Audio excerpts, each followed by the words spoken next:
রাধে রাধে বন্ধুরা, তোমরা সবাই কেমন আছো? আশা করি সবাই ভালো আছো। এখন সকালবেলা, আমি যখন ব্লগটা শুরু করলাম সকাল 5টা, তো এই সবে ঘুম থেকে উঠলাম।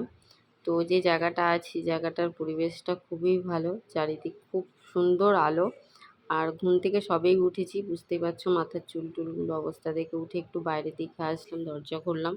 এখন বাজে 5টা, আর এখন আমি গেট খুলিনি, এবার গেট খুলবো। আর তোমরা সবাই কেমন আছো বলো? আশা করি সবাই ভালোই আছো, আমিও খুব ভালো আছি। সকালবেলা তো মনটা খুব খারাপ, জানো তো, কেননা এত ভিডিও করি, ভিডিও দিই, মাঝখানে কিছুদিন একটু প্রবলেমের জন্য হয়তো ভিডিও দিতে পারিনি, কিন্তু আবার দিতে শুরু করেছি টুকটাক করে। আর মনটা খারাপ এই কারণে, এত পেজটা আমার ডাউন হয়ে গেছে, এত ডাউন হয়ে গেছে, ভালো লাগছে না। ইউটিউবেও সেম কেস, ফেসবুকেও সেম কেস।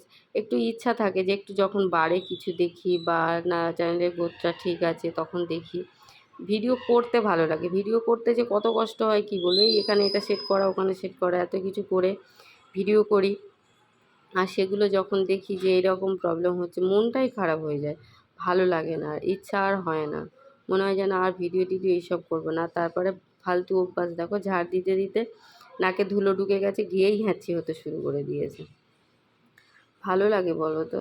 এত কষ্ট করে ভিডিও করে যদি না রিচ বাড়ে, যদি না আবার পেজটা ডাউন হয়ে যায়, কত খাটবো। দুবার এটা নিয়ে হলো, যতবারই ওঠে। আর আমার পেজটার পিছনে এত পড়েছে, তোমাদেরকে একটা ভিডিও আমি দেব, অবশ্যই দেখবে। মানে এটাকে নিয়েই ছাড়বে, এই নিতে নিতে আমার পেজটা পুরো শেষ করে ফেলেছে সবাই মিলে।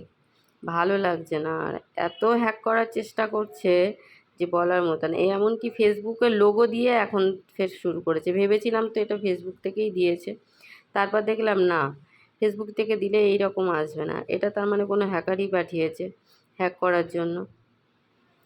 আর ভাল লাগছে না, একে তো নেই বলতে কিছুই নেই, তার উপরে যা হোক একটু করছি সেটাতেও মানে অসুবিধা হয়ে দাঁড়াচ্ছে, ভালো লাগছে না আর।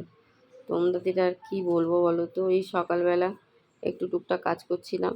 আর এটা হচ্ছে, এই ভিডিওটা যখন শুরু করেছিলাম, এটা হচ্ছে তোমার বিকাল 5টার ভিডিও। সকাল 5টা আর বিকেল 5টা বেরিয়েছিলাম।